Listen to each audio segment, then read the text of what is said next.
On a warm Thursday evening in Orlando, Florida, Mount Hope Baptist Church's treasurer Lisa Bennett worked late, reviewing finances in the trusted sanctuary she called her second home.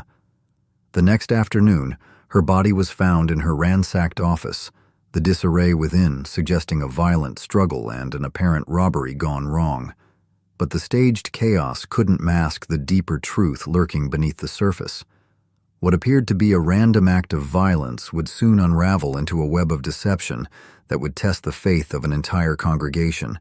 Before we dive deeper into this story, I just want to say thank you for watching Just Crime Stories. If you enjoy compelling true crime cases, don't forget to subscribe to the channel. Your support means so much, and it helps us bring more stories like this to light. Now let's get back to the story. Lisa Bennett was a woman who gave her heart to everything she did. At 35, she was happily married to David Bennett, and together they were raising two young boys, Jalen and Elijah, in Pine Hills, a neighborhood just outside Orlando. Her life wasn't so easy, but she made it work. She balanced her job as an administrative assistant during the day with volunteering at Mount Hope Baptist Church in the evenings. For Lisa, faith wasn't just a belief, it was her foundation. When the church treasurer's position opened, Lisa didn't hesitate. She saw it as an opportunity to give back even more to the place that had been her sanctuary. Friends described her as reliable, warm, and driven. She wasn't the type to sit back when something needed fixing. Her youngest son once told his teacher, "My mom makes everything better." And that's how the congregation saw her too. Lisa's relationship with the church grew deeper after a devastating event 2 years earlier. The pastor, Reverend Malcolm Grant, had been a comforting presence during that time. He was a man of many talents, an eloquent speaker who could move a crowd, a mentor to the youth, and a pillar of strength for struggling families. To those on the outside, he appeared to live a life of purpose and humility. But not everyone saw him that way. Some whispered about his temper, his pride, and how he handled church money with a level of secrecy that made people uneasy. Still, Malcolm had built trust with his congregation over the years. He was the kind of leader people didn't question. Malcolm had come to Mount Hope almost a decade earlier, inheriting a church that was struggling to stay afloat. He transformed it into a thriving community hub. Membership grew, tithes increased, and the once crumbling building now boasted fresh paint, a new roof, and a state-of-the-art sound system for Sunday services. Mount Hope Baptist Church wasn't just a place of worship, it was a lifeline for its members. For decades, it had been a sanctuary where people could find support, share meals, and celebrate milestones. As treasurer, Lisa Bennett quickly became a central figure. She approached the role with the same dedication she gave to everything else in her life. Within weeks, she began organizing the church's finances, sorting through old records, and preparing a plan to streamline their budget. For Lisa, this wasn't just about numbers, it was about ensuring the church could continue to support its community. But it didn't take long for Lisa to notice some things didn't add up. Small discrepancies appeared in the church's financial records. Amounts listed in expense reports that didn't match deposits, checks written to names she didn't recognize, and cash withdrawals that lacked proper documentation. At first, Lisa thought it was an honest mistake.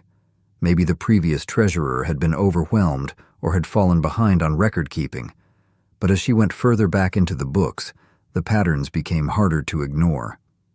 She discovered that over the past 2 years, significant amounts of money had been withdrawn without explanation. These withdrawals were often marked as miscellaneous expenses, with no receipts to back them up. Lisa decided to bring up her concerns during a meeting with Reverend Malcolm Grant. She approached him after a midweek Bible study when most of the congregation had already gone home. Malcolm greeted her warmly, as he always did, and asked how her sons were doing. Lisa hesitated, but then got straight to the point. "I've noticed some irregularities in the financial records," she said. "There are several transactions that don't have supporting documents.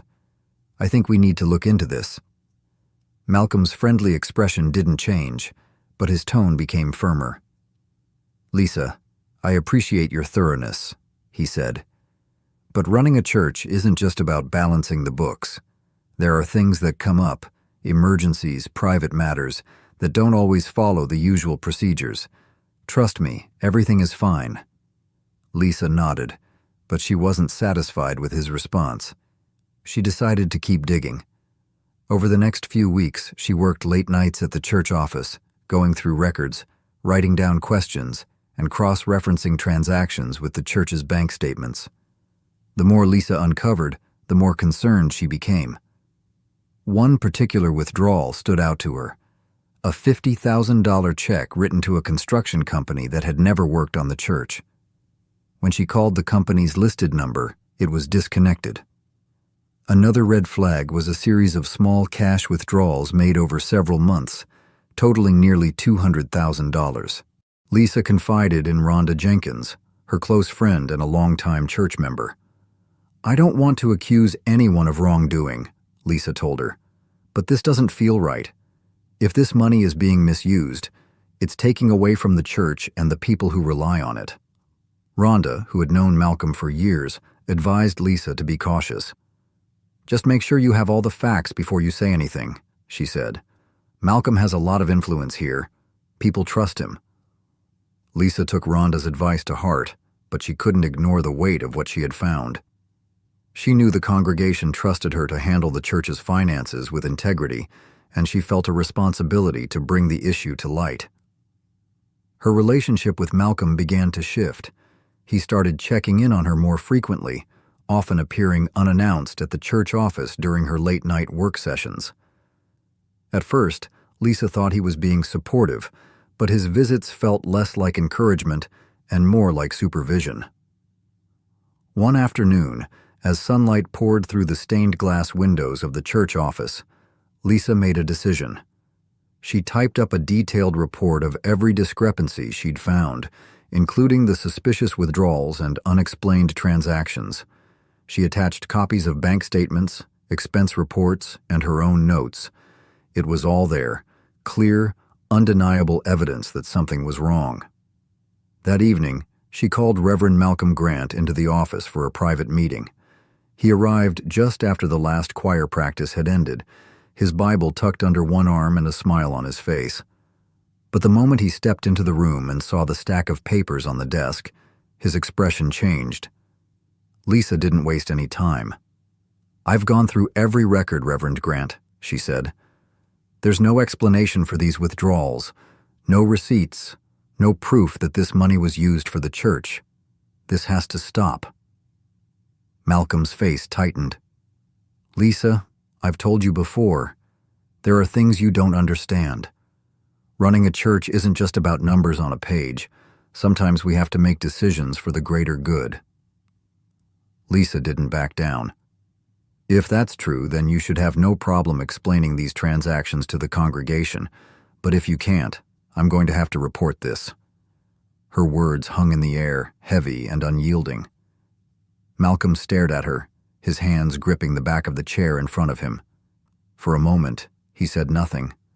Then, in a low, measured voice, he asked, "Report it to whom?"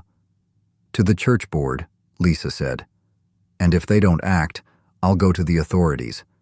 This money doesn't belong to you, Reverend. It belongs to the church, to the people." The ultimatum was clear. Lisa wasn't giving him a choice. Malcolm's mind raced. He thought about everything he had built over the years, the trust of his congregation, the respect of the community, the image he had carefully cultivated. If Lisa followed through on her threat, it would all come crashing down. "Lisa," he said, trying to keep his voice calm, "think about what you're saying. This church has been my life's work. If you go down this road, you're not just hurting me. You're hurting everyone who depends on this place. Is that what you want?" Lisa didn't waver. "What I want is for the truth to come out. If you've done nothing wrong, then you have nothing to fear." Malcolm felt the walls closing in. He had always prided himself on his ability to stay composed, to keep control of any situation. But now he was facing someone who wouldn't be swayed by his charm or his authority. As the days passed, the tension between Lisa and Malcolm grew unbearable. She continued to push for transparency, and he became more withdrawn, canceling meetings and avoiding conversations with her. Members of the congregation began to notice the change in their pastor. He was no longer the warm, approachable figure they had known. On a Tuesday evening, Lisa made her final move. She emailed her report to the church board, attaching all the evidence she had gathered. Then she called Malcolm and told him what she had done. "You have until Sunday to address this with the congregation," she said. "If you don't, I will." That call marked the breaking point. Malcolm's desperation turned into something darker, a growing fear of what would happen if he lost everything. His mind raced with possibilities, each one worse than the last. He thought about the humiliation, the accusations, and the headlines that would follow. On the evening of Lisa Bennett's death, Reverend Malcolm had earlier that day called Lisa to meet with him one last time. He told her they needed to finalize plans for the church's upcoming fundraiser. Lisa, dedicated as always, agreed to stay late, wanting to ensure the event was a success. She had no idea this meeting would mark the end of her life. Lisa was busy sorting through financial records as she waited for Reverend Malcolm. At around 7 p.m., Malcolm entered her office and locked the door behind him. He carried a stack of items, including documents, church bulletins, and a blank checkbook, props carefully chosen to make the meeting appear legitimate. The conversation began cordially, with Lisa outlining her suggestions for the fundraiser. But soon, Malcolm shifted the discussion to the financial discrepancies.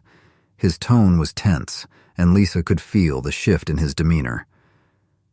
"Lisa," he said, leaning forward, "we need to talk about what you've been doing." Lisa frowned, confused. "What do you mean?" she asked. Malcolm's voice rose slightly. "You've been digging through records, making accusations, and now you've involved the church board. Do you have any idea what you've done to me? To this church?"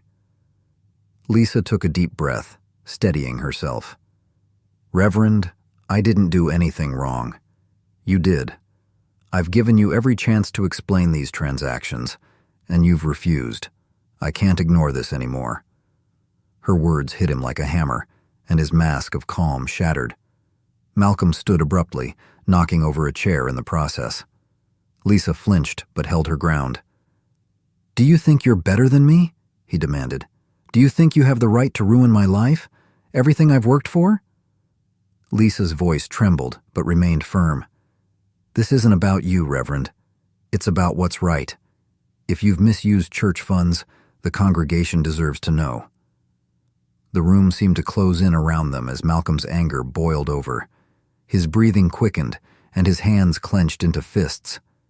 In that moment, something inside him snapped. Without warning, Malcolm grabbed the heavy brass cross that sat on her desk. Lisa barely had time to react before he swung it, striking her across the temple. She stumbled backward, her head hitting the edge of a cabinet as she fell to the floor. The room fell silent, except for the sound of Malcolm's ragged breathing. He stared at Lisa's motionless body, his mind racing with panic. What had he done? This wasn't supposed to happen. For several minutes, Malcolm stood frozen, unable to process the reality of what he had done. But as the initial shock began to wear off, survival instincts kicked in. He needed to make this look like an accident, or better yet, a robbery gone wrong. Malcolm quickly scanned the room, formulating a plan. He began pulling drawers out of the desk, scattering papers and office supplies across the floor. He overturned chairs and knocked over a lamp, creating the appearance of a struggle. Next, he rifled through Lisa's purse, taking her wallet and phone. He slipped the wallet into his pocket, intending to dispose of it later. Then, he carefully removed the brass cross, wiping it clean with a cloth before placing it back on the desk. Malcolm paused, looking down at Lisa's lifeless body. A pang of guilt washed over him, but he pushed it aside. He had no choice now. He couldn't let her expose him, not after everything he had sacrificed to build his reputation. To complete the scene, Malcolm left the office door slightly ajar, as if an intruder had fled in haste. He stepped back, surveying his work. It wasn't perfect, but it would have to do. Malcolm then slipped out of the office and into the main sanctuary. Moments later, he walked out of the church, locking the front doors behind him. In the parking lot, he climbed into his car and drove away, his mind racing with thoughts of alibis and excuses. But Malcolm's hurried staging left behind subtle clues that would later unravel his carefully crafted story.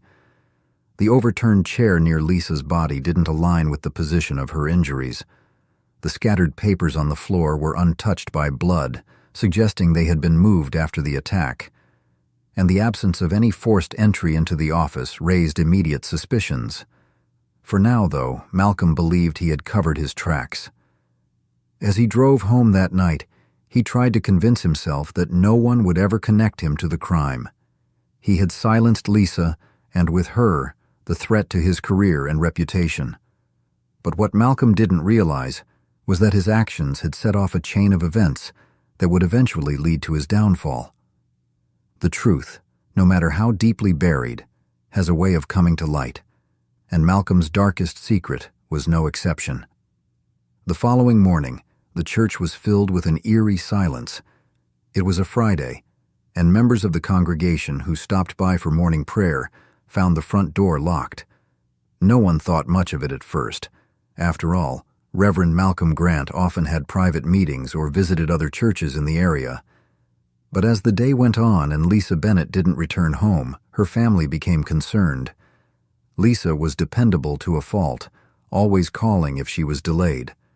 Her husband, David, tried her phone repeatedly, but it went straight to voicemail. David contacted the police and filed a missing persons report. Officers visited the family's home to gather information and retrace Lisa's last known whereabouts. It wasn't long before they arrived at the church, where her car was still parked in the lot. When officers entered the building, they headed straight to her office. The door was slightly ajar, and what they found inside was devastating. Lisa's lifeless body lay on the floor, surrounded by scattered papers and overturned furniture.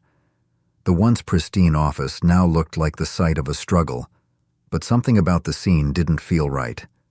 The officers secured the area and called in detectives. Soon, crime scene investigators were examining every inch of the room, photographing the placement of objects, collecting fingerprints, and analyzing bloodstains. The signs of a staged robbery were apparent to seasoned detectives, but they needed more evidence to confirm their suspicions. Meanwhile, the news of Lisa's death spread rapidly throughout the congregation and the community. Members of the church were heartbroken and shocked. How could such a horrific act happen in their place of worship?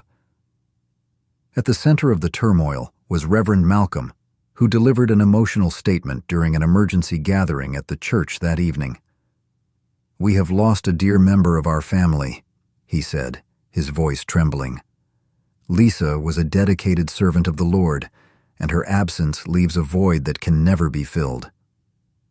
To those who didn't know him well, Malcolm's grief seemed genuine.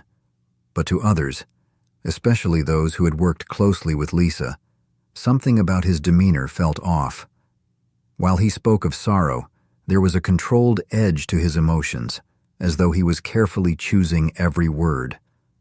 The police began questioning those closest to Lisa, including her husband, David, her friends, and fellow church members. David was devastated and cooperative, providing a detailed timeline of Lisa's last day. Friends described her as a kind, determined woman who had recently been under a great deal of stress due to her role as treasurer. When detectives interviewed Malcolm, he appeared calm and composed, even offering to assist in any way he could. He told them he had met with Lisa the previous evening to discuss church finances, but he had left around 8 p.m. "She seemed fine when I left," he said. "I can't imagine who would do something like this." As Malcolm spoke with the investigators, they closely observed his demeanor, which raised suspicions about his possible involvement. Quietly, they added him to their list of suspects. The investigation intensified as detectives combed through Lisa's financial records and emails.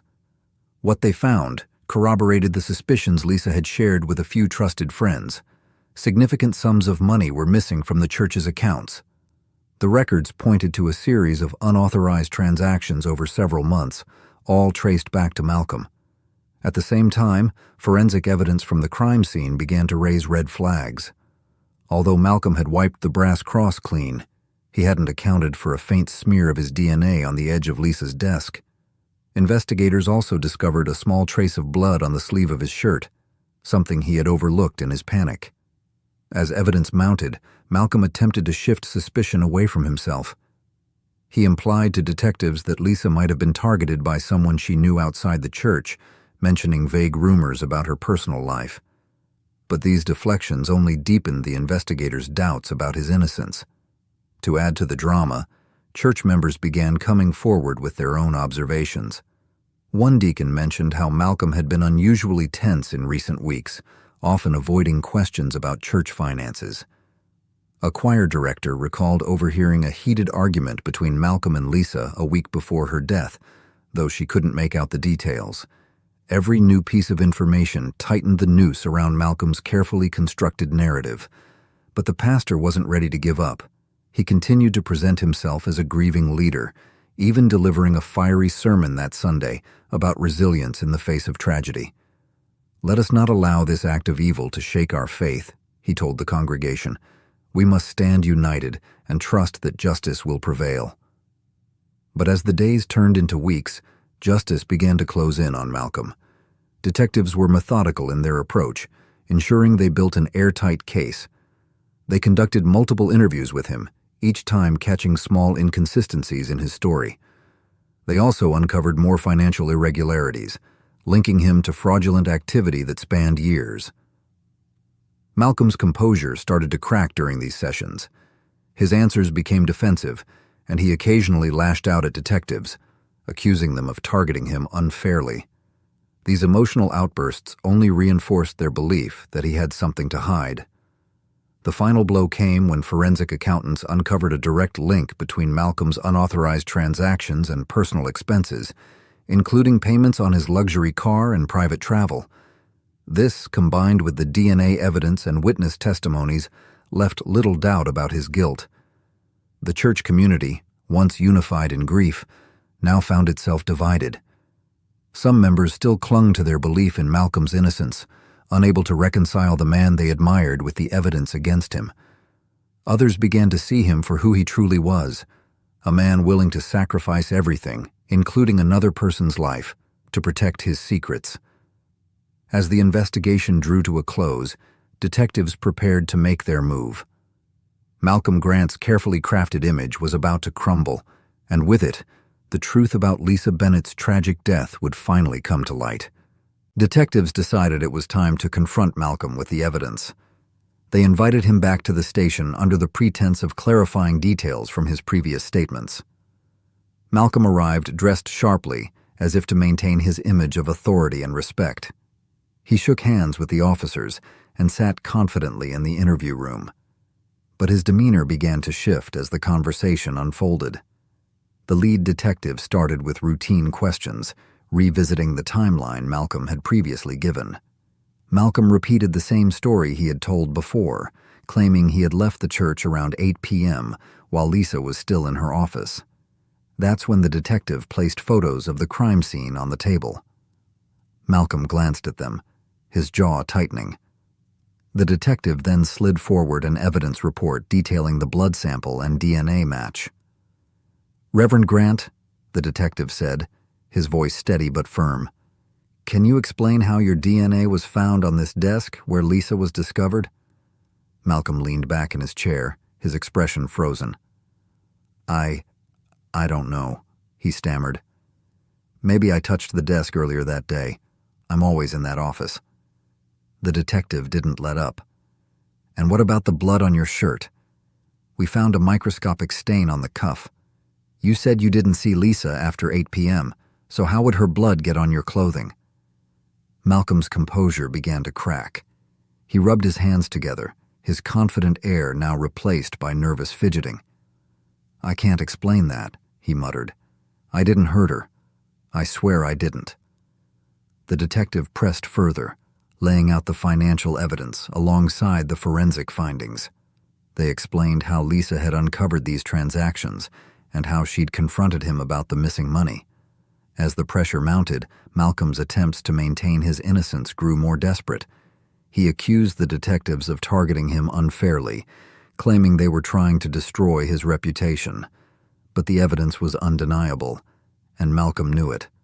After hours of questioning, Malcolm finally broke. His voice trembled as he admitted to a confrontation with Lisa on the night she died. He claimed he hadn't meant to hurt her, insisting it was an argument that spiraled out of control. "She was shouting," he said. "She said she was going to ruin me, ruin everything I've worked for. I just wanted her to stop." Malcolm described how he'd grabbed the brass cross from the desk in a moment of rage. He said he hadn't planned to use it, but lost control when Lisa threatened to expose him to the congregation. When he realized what he had done, he panicked. He staged the scene to look like a robbery, hoping to divert suspicion away from himself. But the detectives weren't convinced by Malcolm's portrayal of the incident as an accident. They pointed out how he had carefully wiped the cross to remove fingerprints and overturned the office furniture to make it look like a struggle.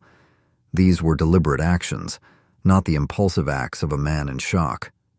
The community's reaction to the revelations was one of disbelief and heartbreak. For months, Malcolm had stood before his congregation, preaching about honesty and integrity while concealing the darkest of secrets. The turning point came when prosecutors reviewed Malcolm's confession alongside the forensic evidence. They decided to charge him with first-degree murder, arguing that his actions were premeditated. The financial crimes further cemented their case, showing a clear motive for silencing Lisa. In the weeks that followed, the church tried to heal. Services continued, but the absence of both Lisa and Malcolm was palpable. The leadership team worked to rebuild trust within the congregation, emphasizing transparency and accountability. But for Lisa's family, the wounds ran deep. David and his children struggled to come to terms with the loss of a wife and mother, whose only crime had been seeking the truth. As they prepared for the trial, they vowed to honor Lisa's memory by ensuring justice was served. The weight of Malcolm's betrayal extended far beyond the crime itself. It was a reminder of how power, when left unchecked, could corrupt even those who seemed most trustworthy. As the case moved forward, the community waited for the day Malcolm would finally answer for his actions. The trial of Reverend Malcolm Grant began with tension all around the community. Reporters gathered outside the courthouse as members of the community, some still in disbelief, showed up to witness the proceedings. The prosecution painted a vivid picture of the events leading to Lisa Bennett's death, presenting the overwhelming evidence against Malcolm. The prosecutor began by detailing Malcolm's financial crimes. Using bank records and testimony from accountants, they demonstrated how he had stolen hundreds of thousands of dollars from the church. They argued that this theft set the stage for the murder. Lisa's discovery of the discrepancies and her determination to expose them threatened to unravel Malcolm's carefully constructed life. Witnesses were called to testify about Malcolm's behavior in the months leading up to the crime. Church staff spoke about his temper, which he rarely displayed in public, but occasionally revealed behind closed doors. One staff member recounted an argument she overheard between Malcolm and Lisa, during which Lisa insisted the financial records needed to be shared with the church board. When the prosecution presented the forensic evidence, it was clear there was no room for doubt. The DNA samples, bloodstains, and the staged robbery all pointed directly to Malcolm. His attempt to make the crime scene look random had failed, and his story about not seeing Lisa after 8 p.m. had already unraveled. The defense team tried to frame the murder as a moment of passion. They argued that Malcolm had no premeditated intent and that the argument between him and Lisa simply escalated out of control. They claimed that Malcolm panicked after realizing what had happened, which led him to stage the scene. But this argument fell flat when the prosecution reminded the jury of the deliberate steps Malcolm took to conceal his involvement, steps that revealed a level of planning and intent. Throughout the trial, Malcolm sat silently, his face devoid of the charm and confidence he once exuded. He occasionally glanced at his family in the courtroom, but their expressions reflected a mixture of sadness and disbelief. Lisa's husband, David, and their children were present every day of the trial. They wore small pins with Lisa's initials, honoring her memory. David testified about Lisa's dedication to the church and her passion for doing the right thing, no matter how difficult. His voice cracked as he described the moment he learned of her death and how it had shattered their family. The trial lasted 3 weeks, but the jury deliberated for only a few hours. When they returned with a verdict, the courtroom fell silent. The judge asked the foreperson to read the decision. On the charge of first-degree murder, we find the defendant, Malcolm Grant, guilty. There was no visible reaction from Malcolm. He sat motionless as the words sank in. In the gallery, Lisa's family hugged each other, tears streaming down their faces. Members of the church who had come to support Lisa's family nodded solemnly, their faith in justice reaffirmed. The sentencing hearing was held a month later. Lisa's family submitted impact statements, describing how her death had left a void that could never be filled. David spoke about the strength Lisa showed in standing up for what was right, even when it put her in danger. When it was Malcolm's turn to speak, he apologized to Lisa's family, though his words rang hollow to many. He claimed he never intended to hurt anyone, and that he had been overwhelmed by fear and desperation. But the judge was unmoved by Malcolm's plea for leniency. In sentencing Malcolm to life in prison without the possibility of parole, the judge delivered a powerful statement. You were trusted by your congregation to lead them with integrity and honesty. Instead, you used your position for personal gain, and when someone dared to hold you accountable, you silenced them in the most brutal way. This court hopes that today's verdict will bring some measure of peace to Lisa Bennett's family and serve as a reminder that no one is above the law. The fallout from the case was felt across the entire community. The church, once a beacon of hope and unity, was left reeling. Attendance dropped significantly in the months following the trial, as many congregants struggled to reconcile their faith with the betrayal they had endured.